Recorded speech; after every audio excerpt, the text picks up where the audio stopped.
Oui, alors j'ai oublié de dire, parce que j'ai du mal à le faire, c'est abonnez-vous. Oui, parce qu'il y avait une vidéo déjà qui date un peu, où je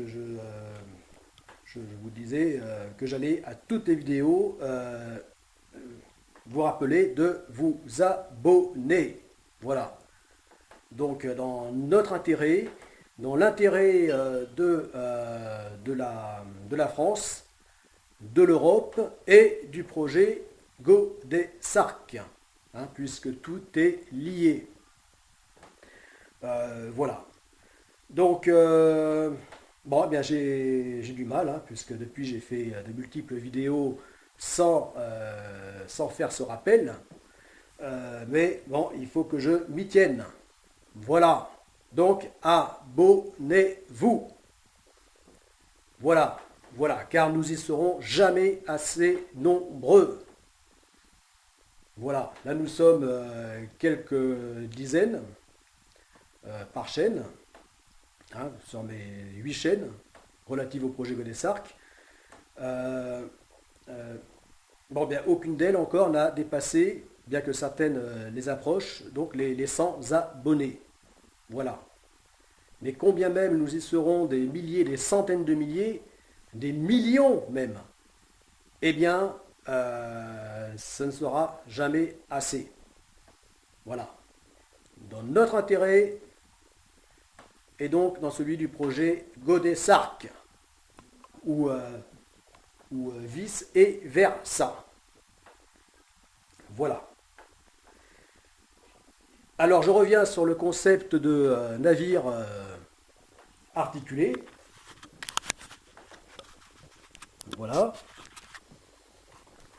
Donc je disais, donc pour finir, que oui, troisième grand avantage, un grand intérêt hein, du navire articulé, eh bien, est euh,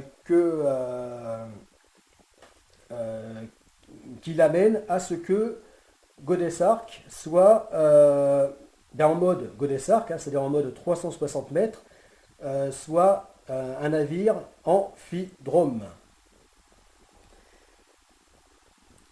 Et que même une fois formé en deux navires distincts, donc séparés, donc les GA Mediacetus et GA Ambulocetus, eh bien chacun d'eux reste parfaitement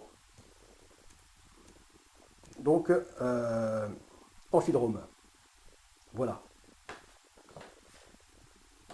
Et oui, parce que au départ je me disais, bon, 360 mètres, c'est immense comme longueur, c'est pas un avantage pour un navire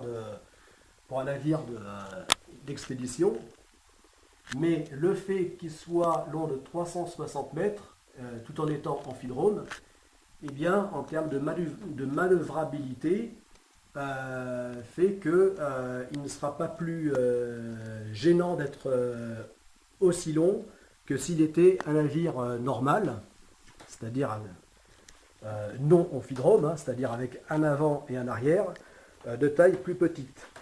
Voilà. Que finalement, il ne serait pas plus gêné qu'un navire de taille plus petite. Donc, l'handicap en termes de manœuvrabilité causé par sa longueur, eh bien, sera amoindri par le fait d'être amphidrome. Certes, mais, mais une fois séparés donc en deux navires, chacun long de 180 mètres, et bien même si c'est effectivement beaucoup plus petit, en soi c'est déjà gigantesque, 180 mètres. Et même pour donc un navire de croisière hein, d'expédition euh, ou d'exploration, eh bien 180 mètres c'est encore trop grand, c'est déjà immense. Ce qui fait, oui, parce qu'en général, la taille idéale hein, des navires de croisière, hein, d'expédition, ça va autour de 100 mètres. Voilà. Autour de 100, 100, 120, 150 mètres, mais pas plus. Pas plus. Donc 180 mètres, c'est déjà excessivement grand, en fait.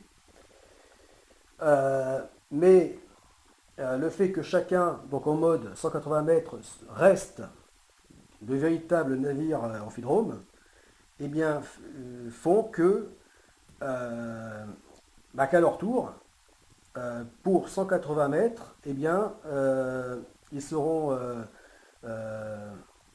aussi manœuvrants que des navires beaucoup plus petits, des navires normaux, euh, donc non amphidromes, donc de seulement, entre guillemets, 100 mètres de long. Voilà. Voilà. Donc c'est la modification que j'avais apportée. Donc faire en sorte que chacun, donc donc chacun des deux navires d'expédition d'exploration de la seconde phase du projet Godessark soit de véritables navires amphidromes. Ce qui n'était pas le cas. Donc, ici, lorsque, une fois séparés, eh bien, ils étaient des navires normaux, c'est-à-dire avec une poupe. Enfin, en tout cas, un arrière. Voilà. Et ici, l'étrave, un avant. Et en plus, dans cette configuration-là, eh bien, toutes les qualités qu'il avait en navire, donc formant un seul, donc ces deux navires formant plus qu'un seul ici, là où un seul, il avait donc toutes les qualités nautiques, hydrodynamiques, donc d'un navire long et amphidrome, voilà, qu'on pourrait donc assimiler à une pirogue,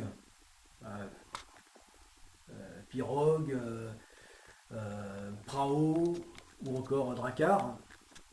Et bien là, une fois séparés en deux navires distincts, donc non plus en 180 mètres, mais en deux fois, non plus en 360 mètres, mais donc en deux fois 180, eh bien, ces qualités nautiques, il est perdé. Voilà. Puisque ici, avec ce gros cul, eh bien, ce gros cul formant donc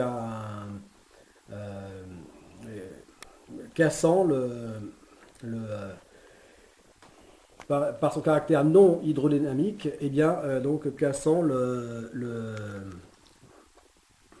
donc l'hydrodynamisme du navire. Voilà. Et donc ceci était un inconvénient.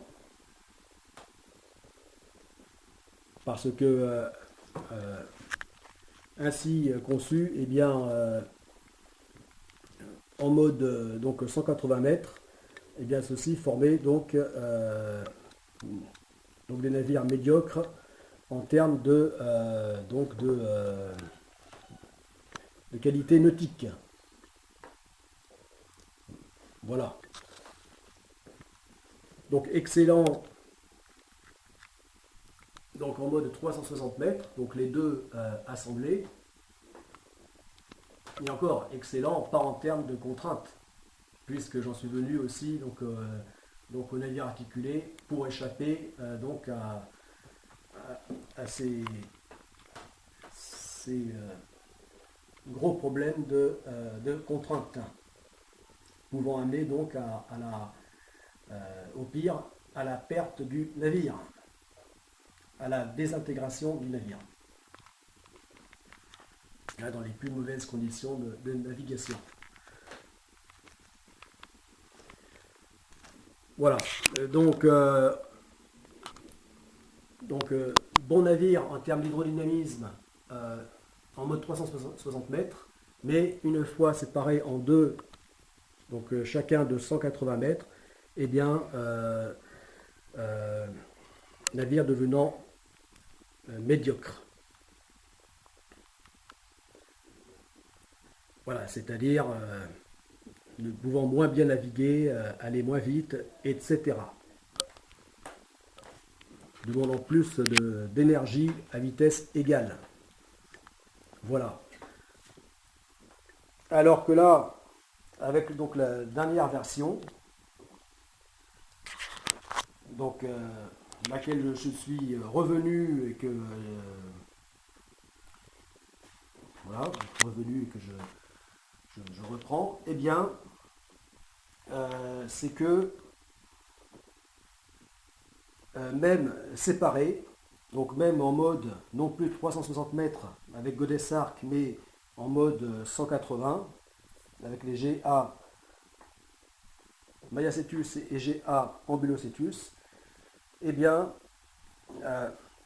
donc les qualités nautiques ne sont pas atténuées. Voilà. Puisque le navire n'a plus ce gros cul, cette arrière en forme de gros cul, handicapant pour la navigation. Voilà. Alors encore, je précise, hein, en marine, employer le terme de gros cul n'est pas grossier. Hein. Voilà. Gros cul, ça veut dire arrière large. Ça peut aussi dire gros navire. Mais aussi bien indiqué, quand on parle de gros cul, bien tout simplement un navire qui a un arrière volumineux. Voilà.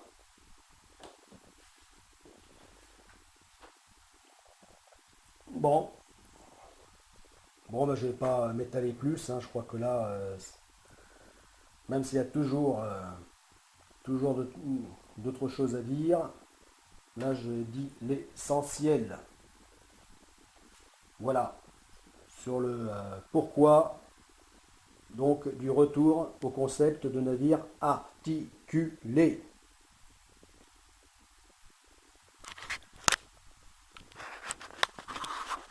Voilà.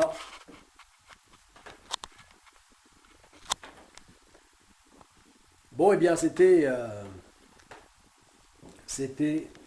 le commandant Tolric. A plus, les amis du projet Godessarc.